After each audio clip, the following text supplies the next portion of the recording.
Muy buenos días y un feliz sábado, preciados hermanos y hermanas. Estoy muy contento nuevamente de regresar a este lugar con el propósito de llevar a cabo esta serie sobre la profecía del libro de Daniel. El título básicamente lleva con él el cuerno pequeño y Antíoco Epífanes. Lo que vamos a hacer a continuación es una apología o una defensa de la interpretación que tiene la iglesia adventista en relación a este sistema denominado el cuerno pequeño. Voy a decirle, no solamente voy a utilizar el documento adventista, sino que también vamos a tomar de otra fuente, porque yo pensé, oré y reflexioné y dije que si voy a defender la posición de nuestra iglesia no puedo hacerlo con mi propio documento. Así que lo que tuve que hacer fue dirigirme a otras fuentes históricas con el propósito entonces de llegar a la conclusión si este personaje llamado Antíoco Epífanes, mejor conocido como Epímanes o el loco, encaja perfectamente con la descripción que se da en el libro de Daniel, capítulos 7 y 8, acerca del cuerno pequeño. Así que a continuación vamos a tomar documentos tanto de la iglesia como no adventista, con el propósito de refutar e interpretar este personaje a la luz de lo que dice las Sagradas Escrituras y las historias. Es válido, usted no puede defender una doctrina de la iglesia con su propio documento. Si usted lo va a hacer, tiene que hacerlo históricamente buscando documentos de otro individuo, ya sea religioso o no religioso, para mostrarle de que no solamente la iglesia tiene esa interpretación. Y eso es lo que vamos a hacer a continuación. Yo espero que su mente esté bien agudiza, procesen mucha información, porque lo que vamos a hacer es una lectura. En este tema se basa de lectura, simplemente leer muchos datos históricos con el objetivo final de interpretar quién es el cuerno pequeño. Claro, para interpretar quién es, en primer lugar hay que ver quién no es. Antes vamos a tener una palabra de oración. Amante Padre y eterno Dios, gracias te damos en esta mañana, gracias por todo. Te rogamos que al abrir tu palabra, tu Santo Espíritu esté con cada uno de nosotros. Abre mentes y corazones, porque te lo pedimos en el nombre de Jesús. Amén. Un examen cuidadoso del libro de Daniel revela que en realidad el libro de Daniel se compone de dos libros. La primera parte del libro consta de los capítulos 2 al 7. Y la segunda parte del libro de Daniel consta de los capítulos 8 al 12. En realidad, cuando nosotros examinamos la primera mitad del libro de Daniel, encontramos que estos capítulos están interrelacionados. Por ejemplo, si tomamos el capítulo 1 como la base o la introducción al libro, los capítulos 2 al 7 están interrelacionados. Por ejemplo, si tomamos Daniel 3, encontramos que este capítulo está relacionado con el capítulo 6, ya que en ambos capítulos tenemos persecución del remanente de Dios. En el caso de Daniel 3, son echados en un horno de fuego los que no adoran falsamente. Y en Daniel, el capítulo 6, Daniel es echado en el foso de los leones, también por no adorar falsamente. También los capítulos 2 y 7 están relacionados, porque en realidad Daniel 7 es una ampliación de los símbolos de Daniel 2. También los capítulos 4 y 5 están relacionados.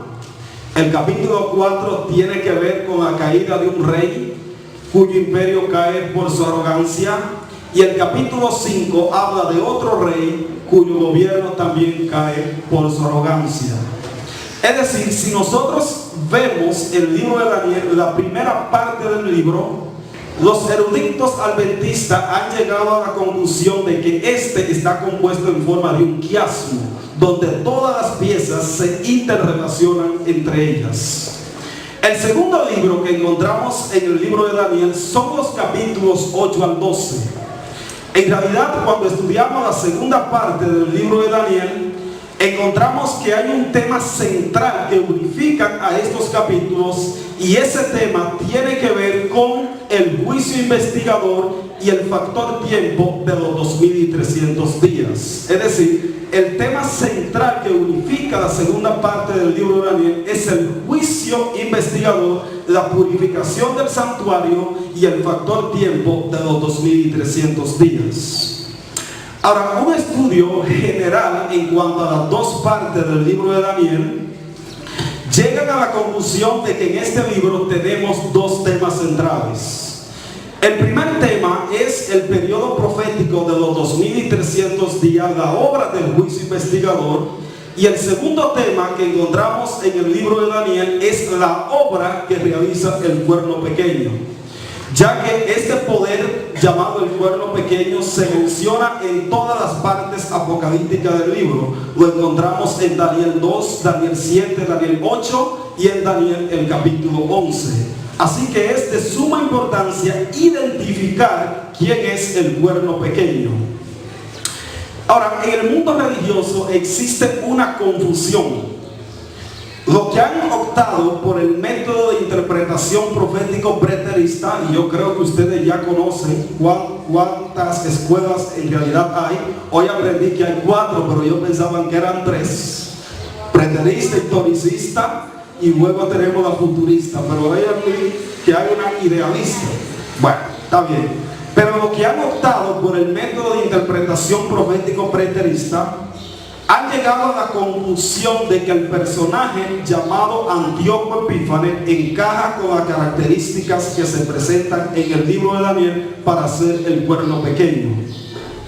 Ahora, nosotros como adventistas del séptimo día creemos que el cuerno pequeño que se presenta en Daniel 7 es Roma papal, y en el caso de Daniel 8 el cuerno pequeño tiene 2 etapas: Roma papal y a la vez Roma imperial, y eso es lo que vamos a ver a continuación. Ahora, permítanme en primer lugar darle un poquito de historia, y lo estoy haciendo rápido, de quién fue el personaje llamado Antíoco Epífanes. Antíoco IV Epífanes fue un rey de Siria de origen griego que gobernó el reino de los Seleucidas de Antioquía a Siria desde el año 175 al año 164 a.C.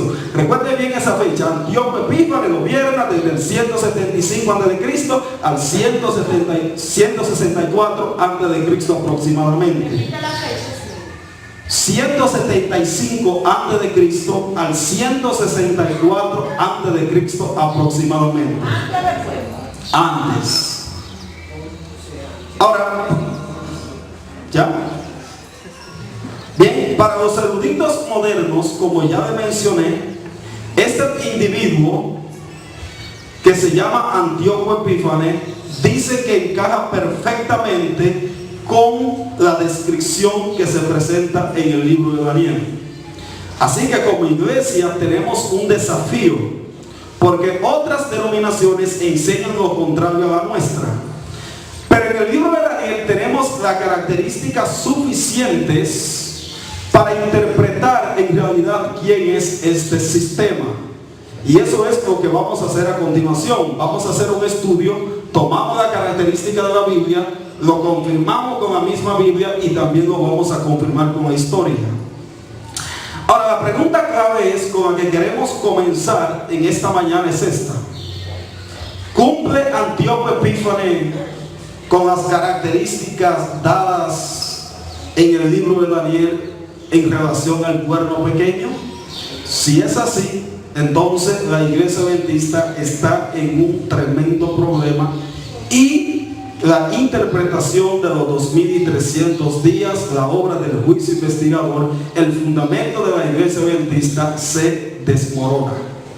¿Por qué? Porque la visión del capítulo 8 del libro de Daniel contiene una serie de eventos que nos conllevan hasta los 2300 días. Si un elemento no encaja de la interpretación adventista, entonces la posición de la iglesia adventista de los 2300 días se cae automáticamente. Así que eso es lo que yo voy a hacer a continuación, una apología o una defensa de lo que enseña la iglesia adventista en relación a lo que enseñan los preteristas, los que han optado por el método de interpretación preterista. Ahora vamos a Daniel, el capítulo 8, y vamos a comenzar en el versículo 3. Daniel 8, y comenzamos en el versículo 3. Debo decir que a medida de que voy leyendo, voy a ir haciendo algunas correcciones a los versículos para juntarlo bien. Y además de eso, también voy a darle algunas palabras en el idioma original, con el propósito de entender más los textos. Dice Daniel 8, ahí no está. Daniel 8 y en el versículo 3. Alcé los ojos y miré, y he aquí un carnero que estaba delante del río y tenía 2 cuernos. Aunque los cuernos eran altos, uno era más alto que el otro, y el más alto creció después. Vi que el carnero hería con los cuernos al poniente, al norte y al sur, y que ninguna bestia podía parar delante de él, ni había quien escapase de su poder, y hacía conforme a su voluntad. ¿Y sé qué? En el versículo 20 dice que este carnero representa a los reyes de Medo-Persia, pero noten la palabra que se usa para hablar de su desarrollo. Dice que el carnero se engrandecía. Inmediatamente que se engrandece, desaparece. Versículo 5 dice: mientras yo consideraba esto, he aquí un macho cabrío venía del lado del poniente sobre la faz de la tierra, sin tocar tierra. Y aquel macho cabrío tenía un cuerno notable entre sus ojos. Y vino hasta el carnero de 2 cuernos que yo había visto en la ribera del río, en sobremanera. Fíjense, aquí ya no dice que el macho cabrío se engrandece, dice que se engrandeció en sobremanera, una evidencia de que el macho cabrío es un poder mayor que el carnero. Ahora, en el versículo 21 describe claramente quién es el macho cabrío. Dice: el macho cabrío es Grecia. El cuerno notable es su primer rey, Alejandro Magno, texto que lo vamos a leer. Y sigue diciendo en el versículo 8: y el macho cabrío se engrandeció sobremanera, pero estando en su mayor fuerza, aquel gran cuerno fue quebrado. Y en su lugar salieron otros 4 cuernos notables hacia los 4 vientos del cielo. Y de uno de ellos salió un cuerno pequeño. ¿De uno de los 4 cuernos o de uno de los 4 vientos? Eso lo vamos a ver a continuación.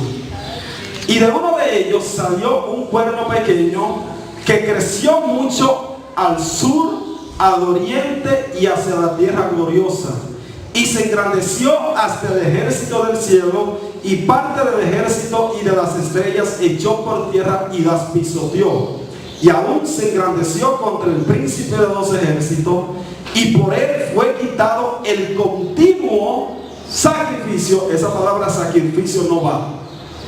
En el idioma original, la palabra hebrea que se usa ahí es la expresión tamit, que significa los sacrificios que se realizaban diario en el santuario. Pero esa palabra sacrificio no es de inspiración, en realidad fueron agregadas ahí por los traductores de la Biblia. Sigue diciendo el versículo: y a causa de la prevaricación le fue entregado el continuo, el ejército junto con el continuo sacrificio, y echó por tierra la verdad e hizo cuanto quiso y prosperó. Entonces hay un santo que le hablaba y a otro que le preguntó aquel que hablaba: ¿hasta cuándo durará la visión del continuo sacrificio y la prevaricación asoladora, entregado el santuario y el ejército para ser pisoteado? Versículo 14: y él les dijo: hasta 2300 tardes y mañana, luego el santuario será purificado. Aquí en Daniel 8, el cuerno pequeño tiene 2 etapas. La primera etapa es una etapa horizontal, horizontalmente conquistando hacia los 4 puntos de la tierra, porque dice que el cuerno pequeño crece mucho hacia el norte, hacia el sur y hacia la tierra gloriosa. En segundo lugar, el cuerno pequeño luego tiene una segunda etapa. Ya no no es una etapa horizontal, sino ahora es una etapa vertical. Y empieza a meterse con el cielo. Dice que echa por tierra las estrellas, pisotea el ejército, quita el continuo y pone la abominación asoladora, y en segundo lugar echa por tierra la verdad y el santuario. Es decir, en Daniel 8 se están presentando dos etapas del cuerno pequeño. La primera etapa es el cuerno pequeño conquistando geográficamente, creciendo hacia el norte, hacia el sur y hacia la tierra gloriosa. La segunda etapa que encontramos en Daniel 8 en relación al cuerno pequeño, ahora es una etapa eclesiástica, un poder religioso, porque se mete con el cielo, echa por tierra la verdad, pisotea el santuario y hace un sinnúmero de cosas. Ahora, lo que vamos a hacer a continuación es estudiar estas dos etapas del cuerno pequeño en relación con el personaje llamado Antíoco Epífanes. Y vamos a ver si el crecimiento de Antíoco encaja perfectamente con el crecimiento que se presenta en el libro de Daniel en relación a las dos etapas del cuerno pequeño. Ahora vamos en primer lugar a notar el crecimiento horizontal. Daniel 8 y el versículo 9 dice así: y de uno de ellos salió un cuerno pequeño que creció mucho. ¿Hacia dónde? Hacia el sur. Interesante, el primer crecimiento del cuerno pequeño es hacia el sur. Escuchen bien, Egipto quedaba en el sur de Palestina. En el libro de Daniel, Egipto se le representa como el sur. Por ejemplo, ustedes pueden ir a Daniel el capítulo 11 y se van a encontrar que allí se presenta un poder llamado el rey del sur. Pero en los versículos 31 al 39, el rey del sur se le identifica como Egipto, que obviamente en la profecía del capítulo 11, tema que no vamos a estudiar, el rey del sur representa aquellos poderes que muestran muestran un desinterés totalmente con Dios. Representa el ateísmo. Es decir, el sur en el cual se extiende el cuerno pequeño geográficamente representa el país de Egipto. Y dice que el cuerno pequeño crece mucho hacia esa dirección. Ahora la pregunta clave es: ¿Antíoco Epífanes creció a esa dirección en su conquista como lo dice la profecía? Voy a leer a continuación dos citas muy importantes de dos fuentes históricas.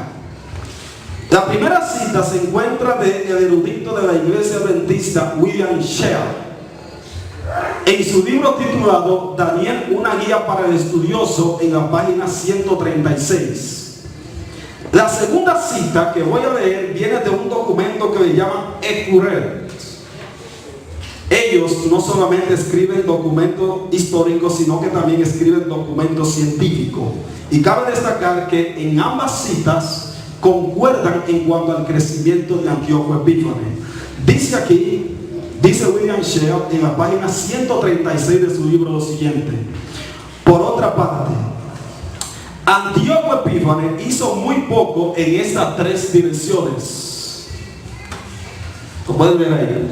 Antíoco Epífanes hizo muy poco en estas tres direcciones.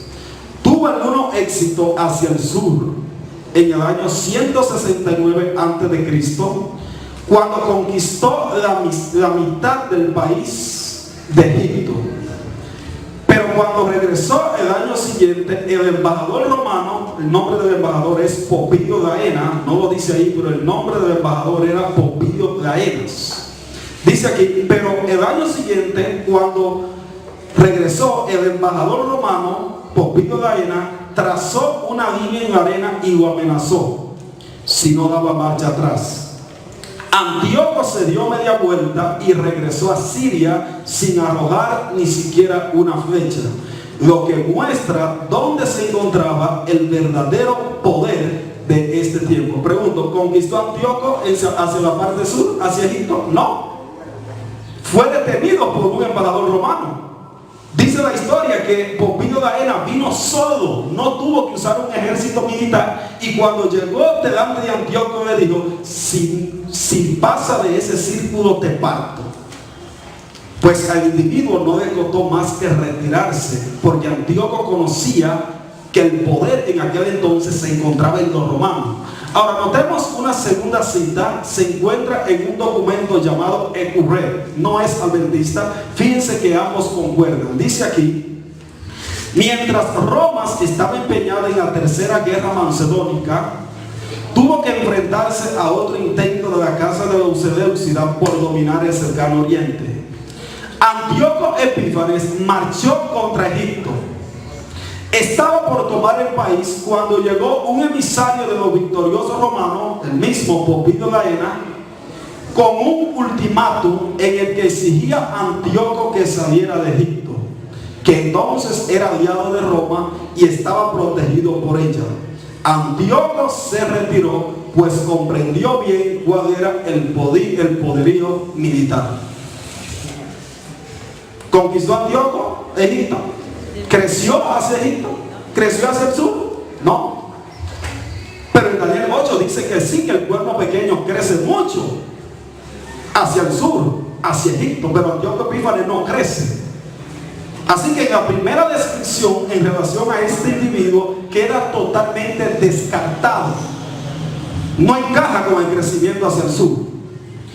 Pero luego entonces en Daniel 8 y el versículo 9 dice que el cuerno pequeño crece hacia el oriente y hacia la tierra gloriosa.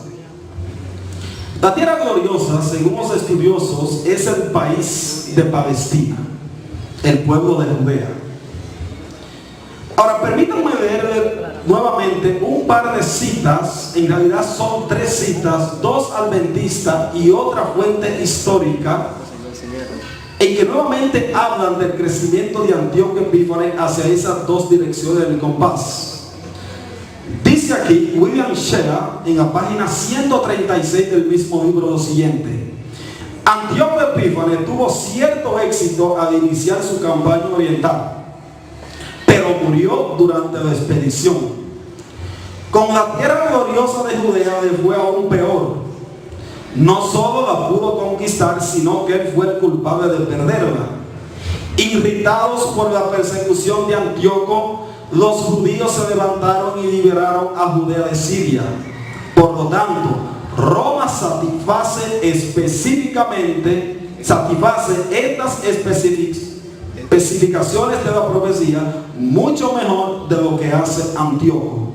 La segunda cita es de un pionero de la iglesia adventista llamado J.N. Andrew, en su libro titulado El Santuario y los 2300 días. Dice aquí J.N. Andrew lo siguiente. J.N. Andrew: el poder en cuestión fue pequeño al comienzo, pero creció o se expandió extraordinariamente al sur. Hablando de la característica del cuerno pequeño, que creció mucho al sur, y hacia el este y hacia la tierra gloriosa. Y cita el versículo 9. ¿Qué puede describir esta a no ser las marchas conquistadoras de un gran poder? Roma estaba hacia el norte oeste de Jerusalén, y en su conquista en Asia y África fueron desde luego hacia el este y hacia el sur. Pero ¿dónde está la conquista de Antíoco Epífanes? Él poseyó un reino ya establecido. Isaac Newton, el científico, dice: él no lo aumentó. ¡Wow!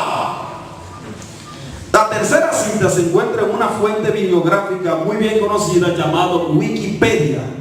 Y fíjense lo que dice en relación a Antíoco y el segundo crecimiento hacia el norte y hacia la tierra gloriosa. Dice aquí: a su regreso de Egipto, organizó una expedición contra Jerusalén, la cual saqueó. Promulgó varias ordenanzas de tipo religioso. Trató de suprimir el culto a Yahweh. Prohibió el judaísmo, suspendiendo toda clase de manifestación religiosa. Mandó que se comieran alimentos considerados impuros y trató de establecer el culto a los dioses griegos. Pero el sacerdote judío Matatías y sus 2 hijos llamados Macabeos consiguieron levantar a la población en su contra y lo expulsaron. Pregunto: ¿conquistó Antíoco la tierra gloriosa? No. Fue expulsado totalmente de la tierra gloriosa porque porque levantó oposición contra los judíos. ¿Sabe lo que quería este rey? Él quería helenizar a los judíos, quería instalar la cultura griega entre los judíos.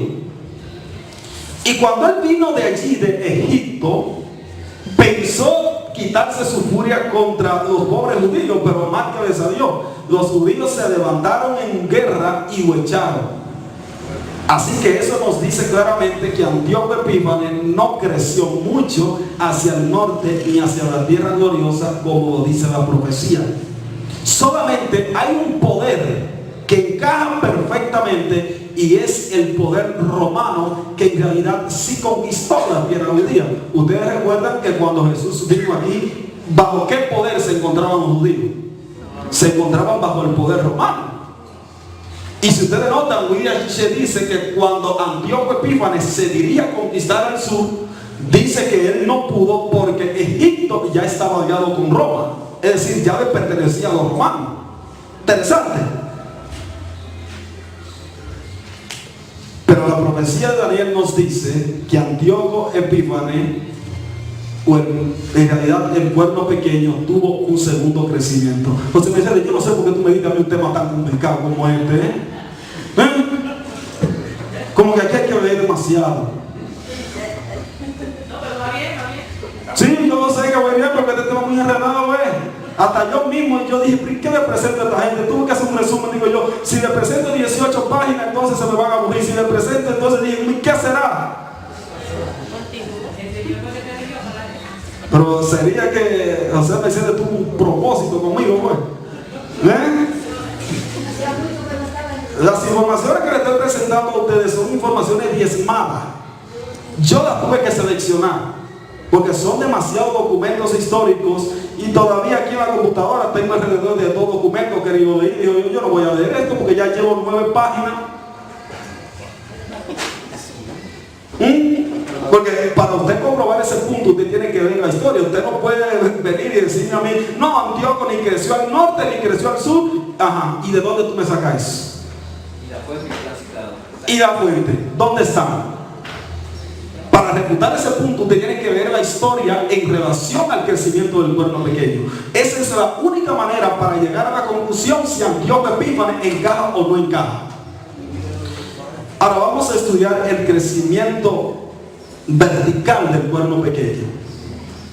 Daniel 8 y el versículo 10 al 11 dice: y se engrandeció hasta el ejército del cielo, y parte del ejército y de las estrellas echó por tierra y las pisoteó, y aún se engrandeció contra el príncipe de los ejércitos, y por él fue quitado el continuo sacrificio, y en lugar de su santuario fue echado por tierra. El pueblo pequeño en su segunda etapa hace 4 cosas.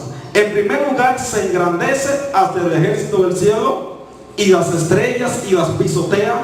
En segundo lugar, dice que echa por tierra la verdad. En tercer lugar, se engrandece contra el príncipe del ejército. Y por último dice, quita el continuo, pone la abominación asoladora y echa por tierra el santuario. Aquí ya tenemos un poder religioso, un poder que se encuentra en una fase religiosa. Ahora, ¿quién es el ejército y las estrellas? Aquí sí vamos a estudiar la Biblia ya. ¿Quién es el ejército y las estrellas? El ejército del cielo y las estrellas que se mencionan aquí no son los ángeles, sino que representan el pueblo de Dios que vive aquí en la tierra. Estudiamos la Biblia en relación a este punto tan importante y vamos a analizar lo que vamos a estudiar. Fíjense lo que dice Éxodo, el capítulo 7 y el versículo 4. Éxodo 7 y el versículo 4 habla acerca del ejército. Ya no busque que no hay maná.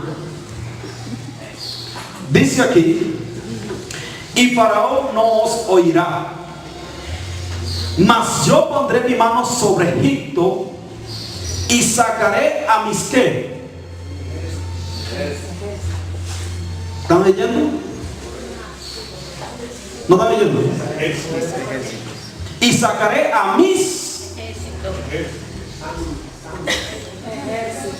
ejército. Es la palabra hebrea exaba. Exaba en el idioma inglés se traduce armies. Por ejemplo, hablamos de el army de los Estados Unidos, el ejército de los Estados Unidos. Pero ¿de quién está hablando Dios? Dice el versículo: mi pueblo, los hijos de Israel de la tierra de Egipto, con grande. ¿Quién es el ejército de Dios según aquí? El pueblo de Dios aquí, el pueblo de Israel. Ahora notemos Éxodo, el capítulo 12 y el versículo 41. Éxodo 12 y el versículo 41. Y aquí vamos a usar la palabra original en la que se usó el texto. Dice aquí, Éxodo 12, 41. Y pasados los 430 años, en el mismo día, todas las huestes. Esa no es la palabra fiel, la palabra hebrea utilizada ahí es la palabra normalmente exaba. La misma que se usa en Éxodo 7:4 para hablar de ejército. La palabra hebrea exaba. Y sigue diciendo: la hueste de Jehová salieron de la tierra de Egipto. Yo pregunto, según estos versículos, ¿quién es el ejército de Dios? Su pueblo de Dios aquí en el planeta Tierra. Yo creo que ustedes deben de conocer ese versículo en Filipenses 3 y el versículo 20, donde dice: mas nuestra ciudadanía está en los cielos, de donde también esperamos al Salvador, el Señor Jesucristo. Yo pregunto, si nuestra ciudadanía está en los cielos, entonces somos parte del ejército ¿qué? Celestial. Eso es indiscutible. Porque de donde es su ciudadanía, ahí usted pertenece. En segundo lugar, hablamos también de las estrellas. Las estrellas es otro símbolo para el pueblo de Dios. Fíjense Daniel 12 y el versículo 3.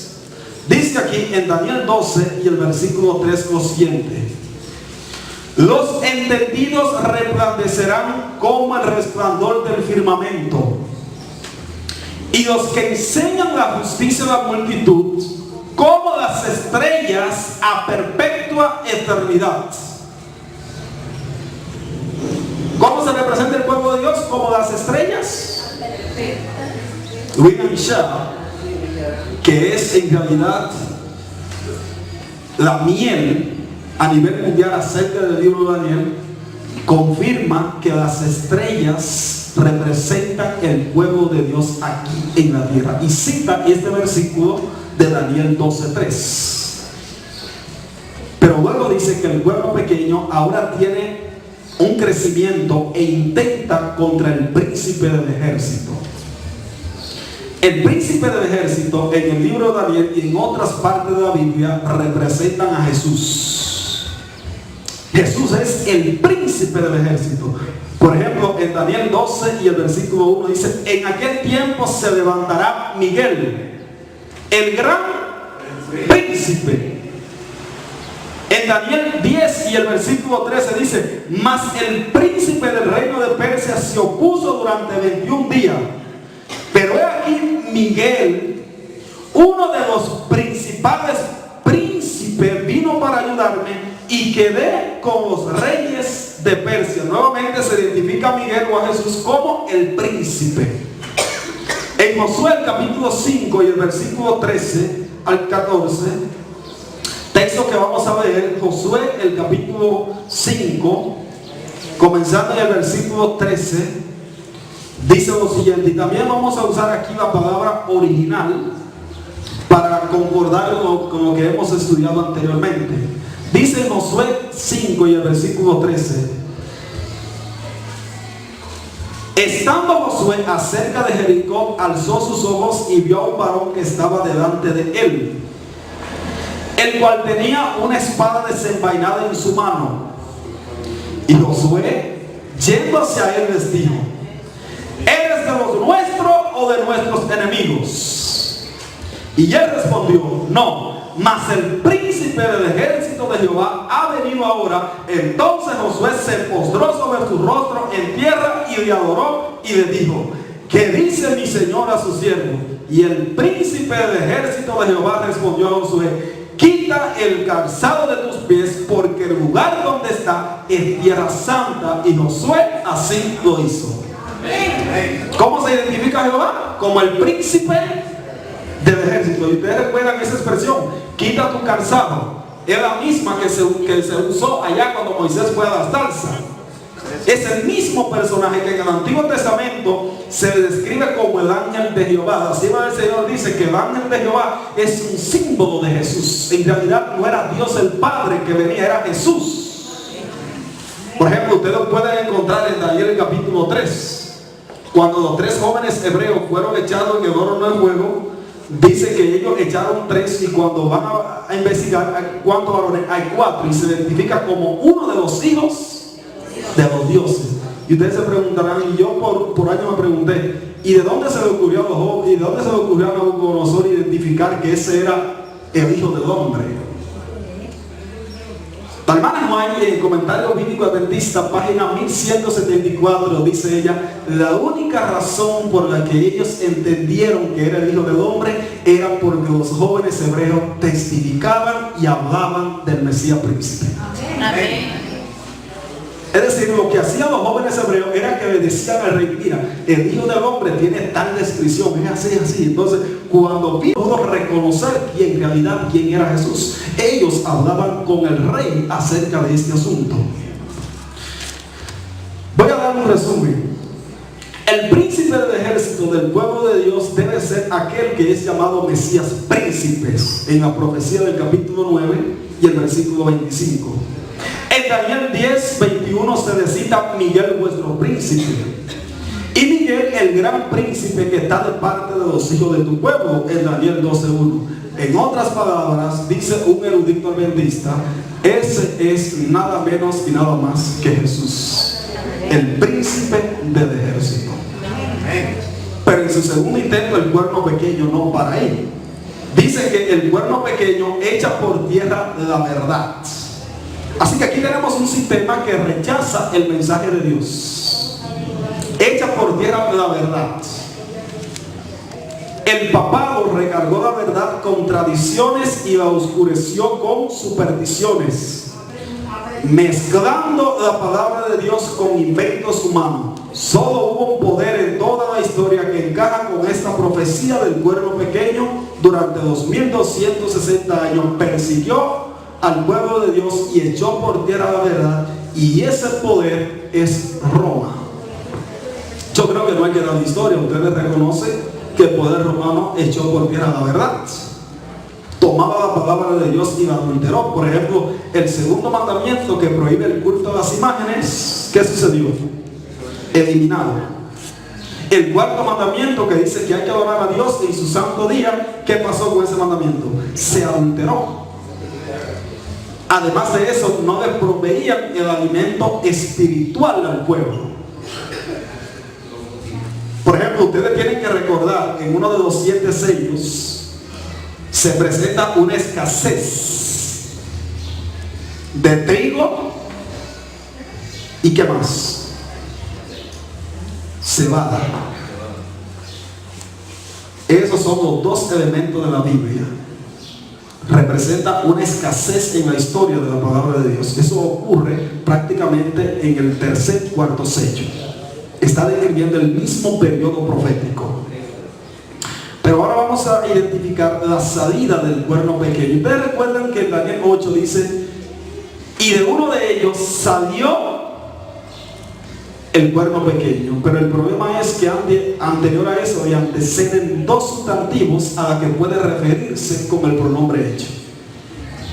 Los 2 sustantivos es la palabra cuerno y el segundo sustantivo es la palabra viento. Inmediatamente se pronuncia y de uno de ellos. Entonces nos preguntamos, ¿de uno de los 4 cuernos o de uno de los 4 vientos?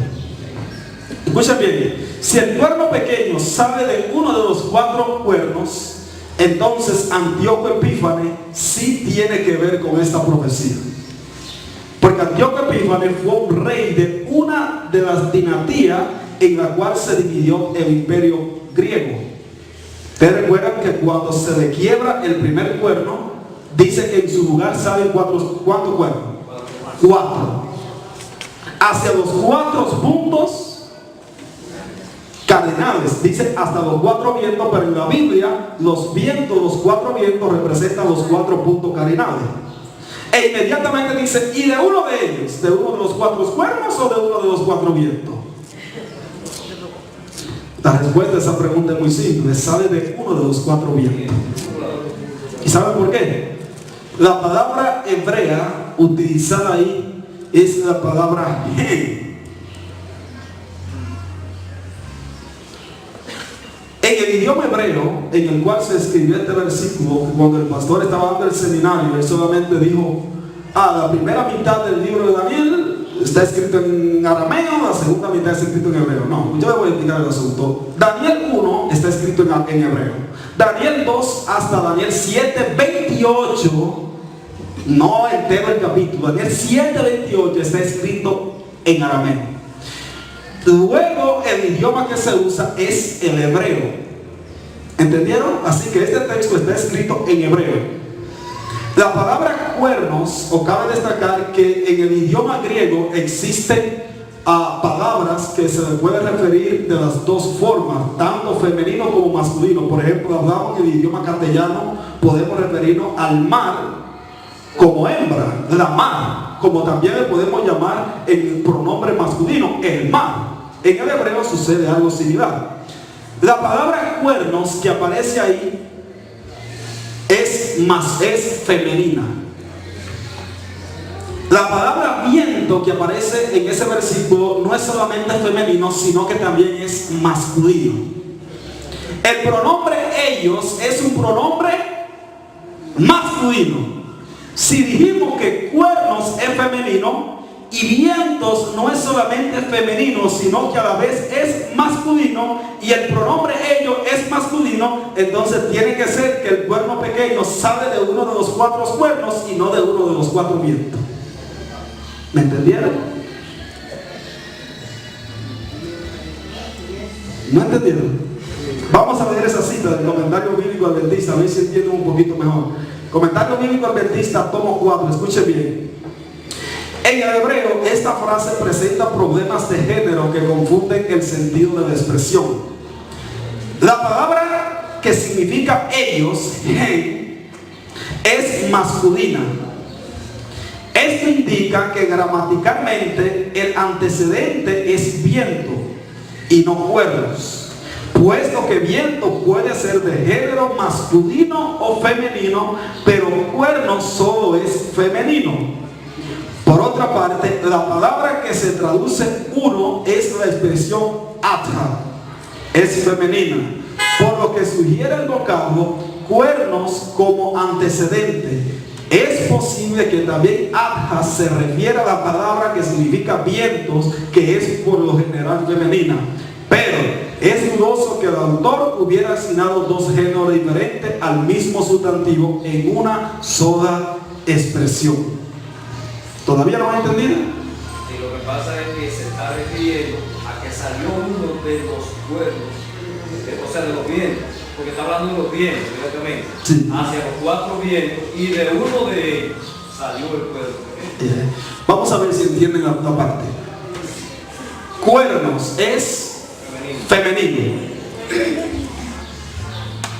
¿Estamos claros? Vientos es femenino y a la vez es. La palabra ellos, el pronombre ellos es. Entonces, si ellos es femenino, es masculino, tiene que venir de uno de los 4 vientos. No, de uno de los 4 cuernos no, porque el cuerno es femenino. Ellos y ella, ¿qué pasa? Bien, entonces el cuerno pequeño sale de uno de los 4 cuernos. No puede salir de uno de los 4 vientos porque no es un poder griego, es un poder romano. Sale de los 4 vientos. Sale de los 4 vientos. No, le estoy diciendo que no puede salir de uno de los 4 vientos. Tiene que salir, perdón, no puede salir de uno de los 4 cuernos, sino que tiene que salir de uno de los 4 vientos. Claro, hay una cita de un autor que no es adventista, en Blorfield, no vamos a leer esa cita. Lo que vamos a hacer a continuación es estudiar, ay mi madre, en relación a Mateo 24. Este es un material que consta de a uno 2 horas presentarla. Los eruditos, la única característica que encuentran para llegar a la conclusión de que este poder es Antíoco Epífanes es por la famosa abominación soladora.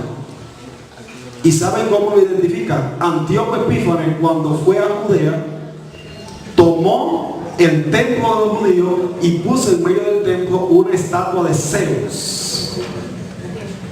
Y además de eso, tomó un cerdo y lo sacrificó en el templo. Eso es una abominación para los judíos. Así que en 1 de Macabeo 1:19, que es un libro apócrifo de la Iglesia Católica, dice: el cuerno pequeño es Antíoco Epífanes porque cumple con la característica de la abominación asoladora. Pero lo más interesante es que Antíoco Epífanes existió del 174 a.C. al 175 al 164 a.C. Y ahora escuchen bien, Jesús en Mateo 24 habló de la abominación asoladora. Fíjense, Mateo 24 y el versículo 15 dice: por tanto, cuando veáis en el lugar santo la abominación desoladora de la que habló el profeta Daniel, el que lea entienda. Pregunto, ¿cómo vio Jesús la abominación asoladora? ¿Como un asunto del pasado o un asunto del futuro? ¿Lo vio como un asunto del futuro? Si la abominación asoladora fuera con Antíoco Epífanes, y Antíoco Epífanes existió antes que Cristo, entonces Cristo debió de hablar de la abominación asoladora como un asunto del pasado. Pero todavía para los tiempos de Jesús, la abominación asoladora era un asunto del futuro. Y quiero que anoten esa parte, porque si les toca defender, esa es la única característica que toma el método preterista para llegar a la conclusión de que es Antíoco Epífanes. En segundo lugar, no vamos a estudiar el alcance de la visión, pero el alcance de la visión todavía alrededor del año 1517 con la Reforma Protestante se está cumpliendo la profecía. Y es porque en Daniel 8 y el versículo 13 se hace una pregunta, dice: ¿hasta cuándo durará la visión? ¿Saben qué? Esa misma pregunta se realiza en el quinto sello. Y el quinto sello se abrió alrededor del año 1517. Habla acerca de las persecuciones de los mártires, los que fueron perseguidos. Habla acerca de las almas que viven, que claman debajo del altar, etcétera. Se está refiriendo a ese periodo de tribulación. Ahora, ¿cómo llegaron los preteristas a la conclusión de que el cuerno pequeño es Antíoco Epífanes? Escuchen bien, voy a darles el último dato. La Reforma Protestante utilizó un sistema de interpretación que se le llamó el historicismo. La interpretación historicista no es de la Iglesia Adventista. Dicho sea de paso, el principio día por año, con el cual Guillermo Miller llegó a la conclusión de que no son 2300 días, ese no es un documento adventista, eso es católico. Ellos ya habían descubierto esa luz. Ahora, escuchen bien. La Reforma Protestante, con su método de interpretación historicista, llegó a la conclusión de que el cuerno pequeño era Roma en aquel tiempo. Porque ellos veían las especificaciones o la característica que daba la Biblia y veían la corrupción de la iglesia en aquel entonces, y ellos decían: bueno, tiene que ser que la profecía en relación al cuerno pequeño se está cumpliendo con la iglesia romana. Y como resultado de eso, la Iglesia Católica estaba perdiendo una serie de personas que pertenecían a su sistema, y porque ellos decían: bueno, nosotros no vamos a estar con un sistema corrupto. Así que la Iglesia Católica, para tapar esa falta, tuvieron que inventársela. Y tuvieron que levantar, para esa fecha se levantó un erudito jesuita católico llamado el cardenal Luis Alcázar.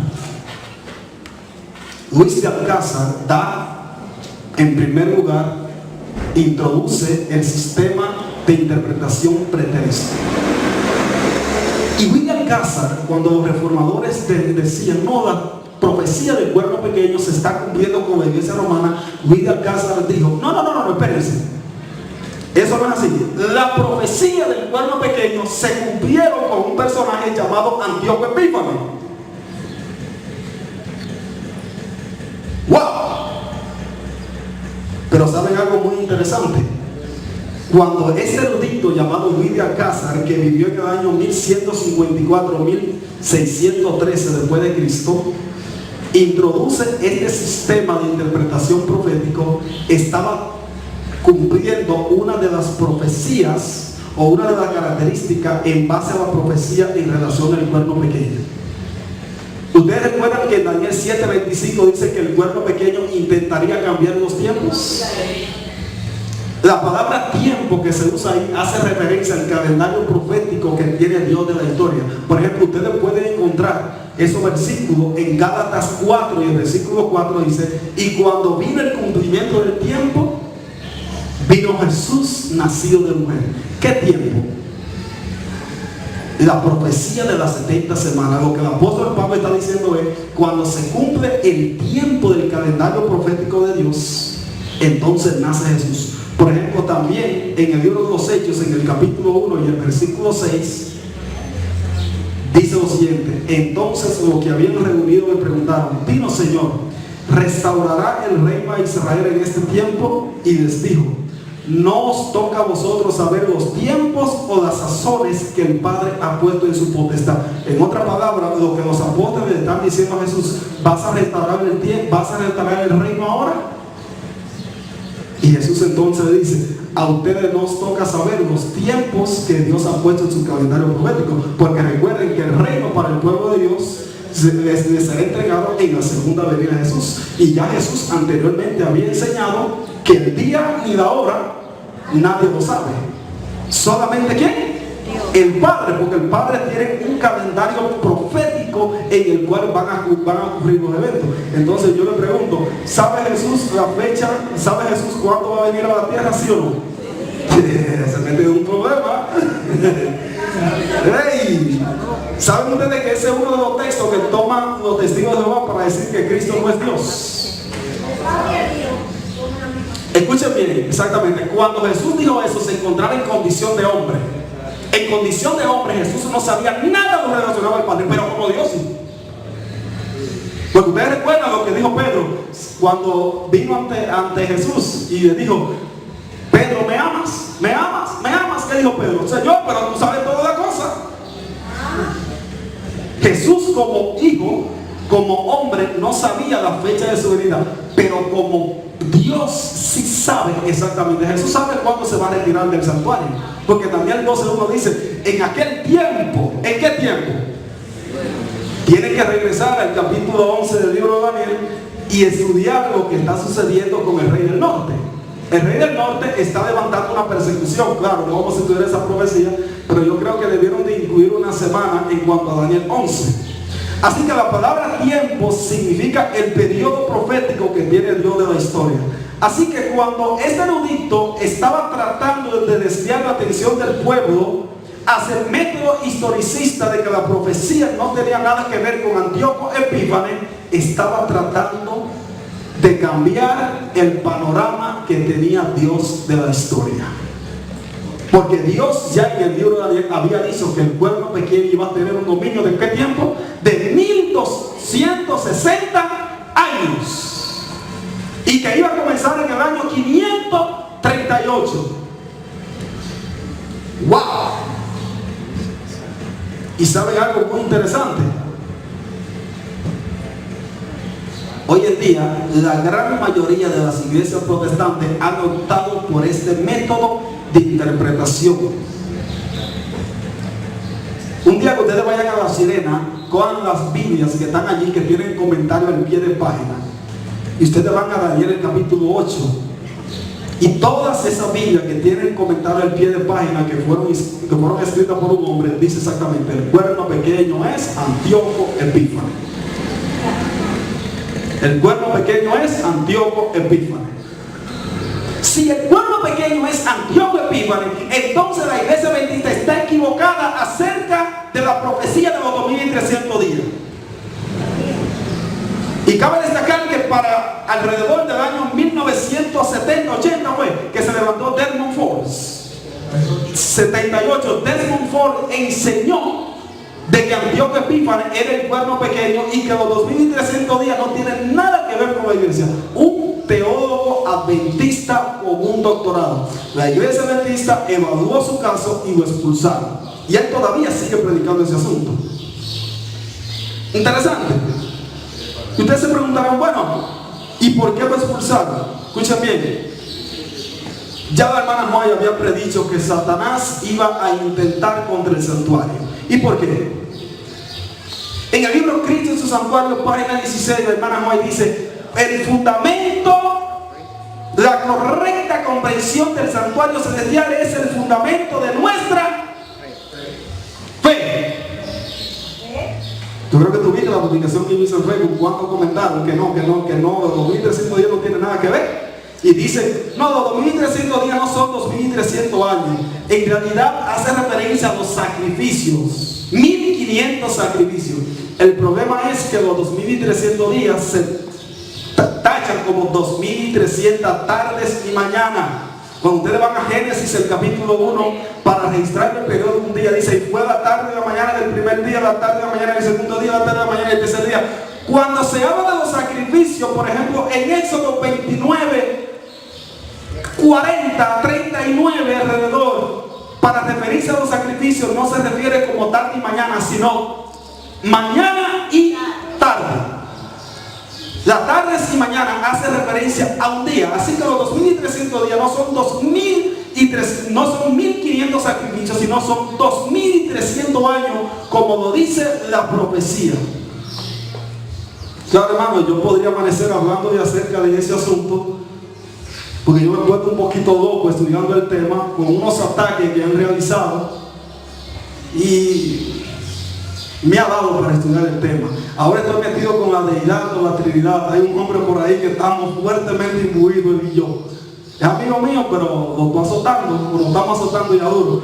Porque hay una teoría que el Espíritu Santo no es Dios y que sé yo qué. Yo no creo en eso. Yo creo que el Espíritu Santo, tanto como el Padre y el Hijo, es Dios. Yo lo creo así. Yo creo en la deidad. Claro, el término Trinidad es un término inventado por los católicos, pero no todo lo que viene de ellos es malo. Por ejemplo, si usted dice que todo lo que viene de la Iglesia Católica es malo, entonces usted tiene que decir que el principio día por año es malo, porque el día principio fue estudiado por los católicos. Y si usted no me cree, puede leer el libro de Marvin Moore titulado Los desafíos del remanente. Y cuando llega al capítulo 8 del libro de Daniel, él da una serie de eruditos de aquellos que han estudiado el principio día por año, y la gran mayoría son católicos.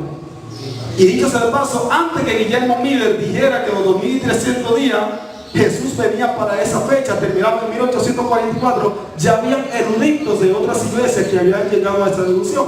Es más, hubieron algunos de ellos que predijeron que Jesús venía en el año 1846. Y ahí entra lo que se le conoce el ministerio de Elena White. ¿Saben cuál es el ministerio de Elena White? Para usted entender el ministerio de Elena White, tienen que estudiar la primera visión. Todo profeta tiene una visión inaugural. Y Dios en la visión inaugural le presenta cuál va a ser su ministerio. En la primera visión inaugural de Elena White, en 1846, Dios le muestra un sendero donde iban los adventistas. Y detrás le muestra una luz que se le conoce el fuerte clamor. Lo que Dios está confirmando ahí, y estoy en la visión, lo que Dios le está tratando de decir a la hermana Guaya, que el mensaje que proclamaron los mineristas, la fecha profética, estaba correcto. Así que el ministerio de Elena White, según la primera visión, es un ministerio de confirmación de la doctrina bíblica de la iglesia. Y por ejemplo, cuando ustedes estudian, la hermana Moya en cierta ocasión dice que los pioneros y ella duraban tardes de la noche estudiando la Biblia, y dice que cuando no podía, ahí Dios la tomaba y la arrebataba para confirmar lo que ellos habían estudiado. Ella misma dice: yo confirmo lo que la Biblia dice. Y claro, cabe destacar que los 2300 días tienen una relación estrecha con Elena White. ¿Saben ustedes que para Dios levantar, cuando se cumple un periodo de tiempo profético en la Biblia, Dios levanta un profeta? Por ejemplo, Dios da la profecía de los 70 años de cautiverio con Jeremías. Jeremías muere, no va a cumplirse esa profecía. Cuando se cumple la profecía, en el capítulo 9 del libro de Daniel, Dios levanta a Daniel para que hable de la profecía que habló ¿quién? Jeremías. Entonces Daniel da dos profecías de tiempo, la profecía de las 70 semanas. Daniel no ve cumplirse esa profecía. Dios levanta una serie de profetas, levanta al profeta Nehemías, etcétera, para que hablen acerca de la profecía que predijo Daniel. En el capítulo 8 Daniel da la profecía de los 2300 días. Daniel muere antes que la profecía de los 2300 días se cumpla. Entonces cuando llega el momento del cumplimiento de la profecía, confirme que la profecía que habló Daniel era para ese tiempo. Usted decir que Elena G. de White no es una profeta, es usted de mentir la profecía de los 2300 días, porque Dios tiene un patrón. Un profeta da una profecía y el otro la confirma. Pero el profeta con el cual se dio la profecía no ve cumplirse esa profecía, sino que Dios levanta al profeta. Por ejemplo, cuando Dios dio la profecía de los 430 años, ¿a quién se la dio? Abraham. Abraham había hablado antes. Yo pregunto, ¿Abraham vio cumplirse esa profecía? No. ¿Quién la vio cumplir? Dios levanta en el momento exacto a un profeta para que hable que la profecía de los 430 años que Dios había dado a Abraham se estaba cumpliendo para su tiempo, y de que Dios iba a levantar un profeta para liberar a su pueblo del cautiverio de Jerusalén y llevarlo a la tierra de Canaán. ¿Vieron? Y yo sé de paso, hay personas que no son de nuestra iglesia que creen en el ministerio de Elena G. de White. Tengo hasta las 2 y 10. Creen en el ministerio de Elena G. de White. Por ejemplo, a mí me han tomado personas pentecostales libros de Elena G. de White prestados. Porque ellos dicen lo que escribió esta mujer es extraordinario. Interesante. Entonces, hermano, ¿cuál es mi invitación? Comencemos a estudiar el espíritu de profecía. Es tiempo de comer alimentos sólidos. La hermana White dice: cuando comprendamos la profecía del libro de Daniel y Apocalipsis, el pueblo de Dios entrará en una reforma. Porque cuando el pueblo empieza a estudiar el alimento sólido, entonces la iglesia empieza otro camino. Comencemos, hermanos, a estudiar esta profecía. Que Dios le bendiga, hermanos.